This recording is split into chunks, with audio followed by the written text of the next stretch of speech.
আজকে সকাল থেকে আকাশটা মেঘলা, আর দেখো বৃষ্টিও পড়ছে। আর এরকম মেঘলা আকাশ ঘুম থেকে উঠেই দেখতে ভালো লাগে না। তো আর কি করা যাবে, বর্ষাকালে তো মেঘলা রোদ্দুর এইরকমই তো হবে, তাই না? তো যাই হোক, গুড মর্নিং, কেমন আছো তোমরা সবাই? আশা করছি তোমরা সকলে ভালো আছো। এস এম রূপকথার নতুন আরও একটা ঝলমলে ব্লগে তোমাদের সবাইকে ওয়েলকাম জানাচ্ছি। আশা করছি ব্লগটা তোমাদের ভালো লাগবে। সম্পূর্ণটা ব্লগ আমার সঙ্গে থাকার অনুরোধ করছি। আজকে হচ্ছে শুক্রবার, আর এখন ঘড়িতে বেজে গেছে ঠিক সকাল 7টা।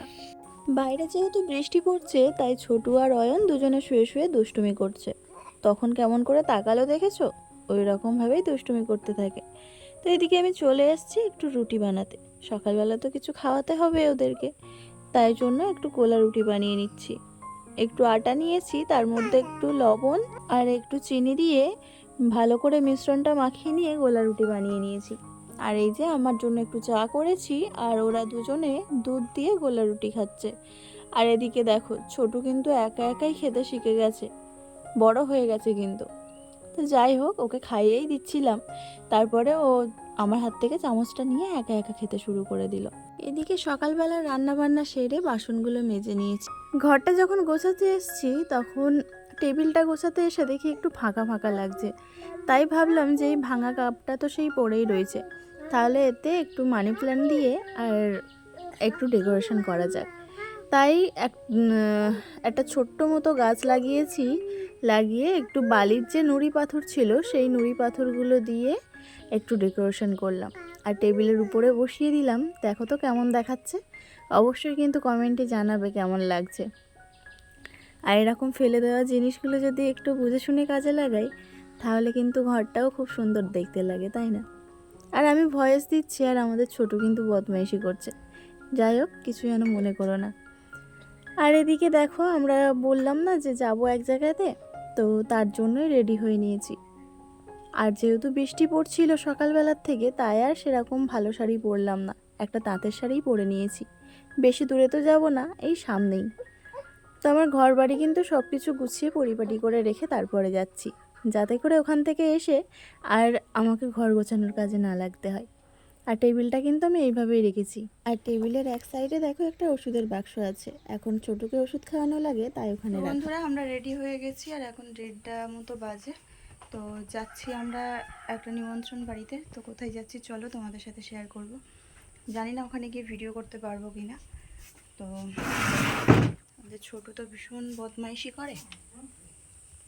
তো বন্ধুরা চলো, এখন গেটে তালা টালা দিয়ে নিয়ে আর বেরোবো। আর এই যে জলের বোতলটা নিয়ে নিলাম। তো চলো দেখি, রাস্তায় ভীষণ কাদা হয়েছে।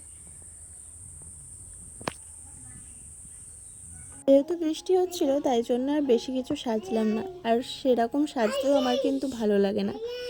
একটু টিপ, সিঁদুর, কাজল এইগুলোই পরেছি, আর একটু লিপস্টিক পরেছি। আর গলায় কিছুই পরিনি, গলাতে না এই গরমে কি যেন বেরিয়েছে, ওই জন্য কিছুই পরিনি। আর এই যে বাড়িটা দেখছো, এই বাড়িতে আজকে হচ্ছে গৃহপ্রবেশ, তাই সবাইকে নিমন্ত্রণ করেছিল, আর সেই উপলক্ষে এদিকে আসা। আর যাই হোক, চলো এখন ঘরের ভিতরটাই যাওয়া যাক, আর তোমাদের সাথে কিছু কিছু অংশ শেয়ার করছি। এই যে আমরা বাড়িতে এসে পুরো ছাদে উঠে গেছি, আর ছাদটা কিন্তু আমার খুব ভালো লেগেছে। আর এখানে দেখো, পুরোটাই ওই ম্যাট ফিনিশ যে টালিগুলো হয় না, সেই টালি দিয়েই কিন্তু নিচেটা নেট করা আছে, আর চারিদিকে গাছ লাগানো। আর এই সাইডে কিছু ঘর আছে, মানে 2-3টে ঘর আছে। আর এই উপরে দেখো, আমাদের ছোটু, অয়ন, বর্দি, মা সবাই কিন্তু উপরে গিয়ে দাঁড়িয়ে আছে, আর উপরে ঠাকুর ঘর আছে। চলো দেখি উপরটা তোমাদের সাথে একটু শেয়ার করি। তো এই দেখো, উপরে চলে এসেছি, আর খুব সুন্দর করে কিন্তু ডেকোরেশন করা আছে। আর এদিকে দেখো, এই ঠাকুর ঘরটা কিন্তু আমার সব থেকে ভালো লেগেছে।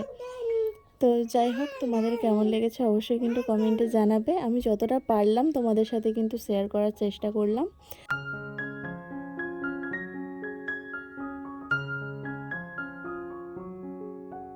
আর এই ছাদের উপর দিয়ে ভিউটা দেখো, খুব সুন্দর আসছিল। সামনেই পেঁপে বাগান, আর এই জায়গায় খেতে দিয়েছিল, তাই এত মানুষ দাঁড়িয়ে। আর আমাদের বাড়িটা ঠিক খালের ওই সাইডে। তো তারপরে বেশ কিছুক্ষণ সময় তো পার হয়ে গেল, আর এখন সন্ধেবেলা মা গেছে পুজো দিতে। আর আমি যে বাচ্চাটাকে পড়াই সেও এসছে পড়তে, আর অয়নও পড়তে বসে গেছে। আর ছোট কিন্তু এখনও ঘুমাচ্ছে, ও ওঠেনি। আর চলো ওদেরকে কাজ দিয়ে আর যাব একটু চা বানাতে। তো অয়নকে একটু অঙ্কের কাজ দিয়ে দিলাম, ওর পড়ার কাছ থেকে এই কাজগুলো দিয়েছিল, তাই এগুলো আমি লিখে দিলাম ওর যাতে তাড়াতাড়ি কাজগুলো হয়ে যায়। আর এই কাজগুলো করতে দিয়ে আর আমারও বেশ কিছু বইয়ের পড়া দেওয়ার আছে ওকে, তো সেই পড়াগুলো দিয়ে তারপরে ওদেরকে ছেড়ে দেব। আর ওরা এখন যেহেতু ছোট আছে, আমি যদি ওদের কাছ থেকে উঠে যাই তাহলে আর ওরা পড়া করতে চায় না। ওই জন্য যতটা সময় পারি ওদের সঙ্গে বসে থাকার চেষ্টা করি, কারণ ওদের সঙ্গে যদি বসে থাকি তাহলে ওরাও পড়ে নেবে তাড়াতাড়ি, আর আমারও কিন্তু বেশি সময় লাগবে না ওদের পড়াতে। তো 1 ঘন্টা যদি আমি ওদেরকে ভালোভাবে পড়াই তাহলে দেখবে 1 ঘন্টায় অনেকটা কাজই হয়ে যায়। আর এদিকে ওকে লিখতে দিয়েছিলাম, তো ওগুলো লিখেছে। ওদেরকে ছুটি দিয়ে আমি চলে এসেছি চা বানাতে। আর চলো সবাই মিলে একটু চাটা খেয়ে নিই। আর আমি যখনই ভয়েস দিচ্ছি তখনই ছোটু বকবক করছে, আর যখন আমি চুপ হয়ে যাচ্ছি তখন কিন্তু ছোটু চুপ হয়ে যাচ্ছে, এই করছে। তো তোমাদের যদি খারাপ লাগে তাহলে কিছু যেন মনে করো না, আমার কিছু করার নেই, কেননা আমার টাইমও হয়ে গেছে ভিডিও আপলোড দেওয়ার। যাই হোক, এখনও কিন্তু ছোট ওঠেনি। আর যে জামা কাপড়গুলো আমরা পরে গেছিলাম সেই জামা কাপড়গুলো একটু মেলে রেখেছিলাম, সেগুলোকেই এখন একটু ভাঁজ করে জায়গা মতো রেখে দেব।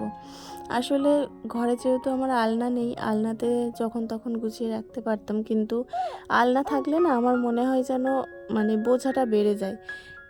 ওই একটা করে জামা কাপড় নিতে গিয়ে 10টা ফেলবে, সব এলোমেলো করে রেখে দেবে। ওর থেকে আমার এরকম একটা ছোট ওয়ার্ড্রপ হলেই ঠিক আছে, ওতেই সব সাজিয়ে গুছিয়ে রাখা থাকে, যখন যার যেটা প্রয়োজন একটা করে বের করে নিতে পারে। তো তারপরে বালিশ টালিশগুলো একটু গুছিয়ে নেব।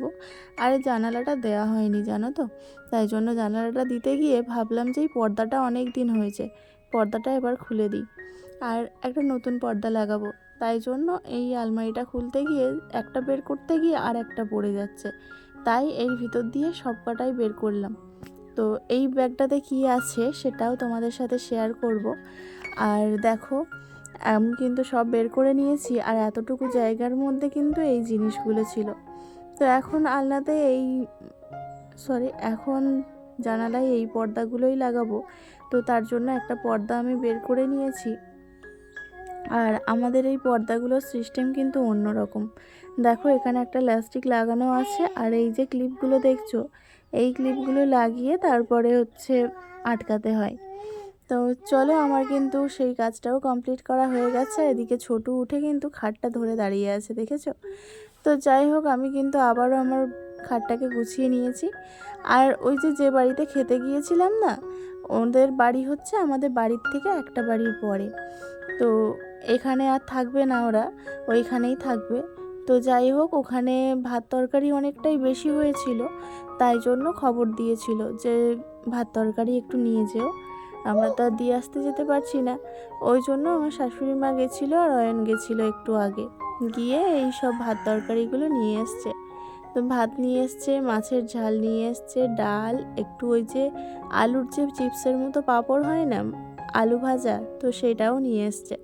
তাই আমি একটা কৌটো মার কাছে দিয়ে, আর ছোটো পটি করেছিল তাই ওকে পরিষ্কার করতে নিয়ে চলে গেলাম। আর মা এখন ওইগুলো ঠিক ভরে নিয়ে রেখে দিচ্ছে। আর এদিকে কি হয়েছে বলো তো, অয়ন না সেই দুপুরবেলায় বলছে আমি মাছের ঝালটা যদি খেতে পারতাম আর একবার তাহলে ভালো হতো। এবার যেই শুনেছে যে তরকারি ভাত আনতে বলছে, আমাকে বলছে ও মা, তোমাকে না রান্না করতে হবে না, ঠাম্মার আমি যাচ্ছি নিয়ে আসবো, নিয়ে এসে মাছের ঝাল দিয়ে আমি ভাত খাবো। তো যেই না নিয়ে আসছে অমনি ওর বলছে মা এবারে ভাত দাও, আমার খিদে পেয়েছে। আর এখন কিন্তু 9:30 বাজে, তাই জন্য আর দেরি করলাম না, ভাত নিয়ে আসার সঙ্গে সঙ্গেই ভাত তরকারি দিয়ে বসিয়ে দিলাম। আর যেই ভাতটা নিয়ে এসে রেখেছি ও কিন্তু সময় দিচ্ছে না, ও তুলে তুলে খেতে শুরু করে দিয়েছে। আর এদিকে 2টো লজেন্স নিয়ে এসেছিল, আর ছোটুকে একটা দিয়েছে, ওর জন্য একটা রেখেছে। তো দেখো, ছোটু একটু করে লজেন্স খাচ্ছে আর ভাত খাচ্ছে, আর একটু বদমাইশিও করছে। তবে চলো বন্ধুরা, আজকের মতো ভিডিওটা কিন্তু আমি এখানেই শেষ করলাম। আর যদি এতটুকুও কিছু ভালো লাগে তাহলে প্লিজ চ্যানেলটা সাবস্ক্রাইব করে আমার পাশে থেকো আর কমেন্ট করে জানিও কেমন লেগেছে, ঠিক আছে?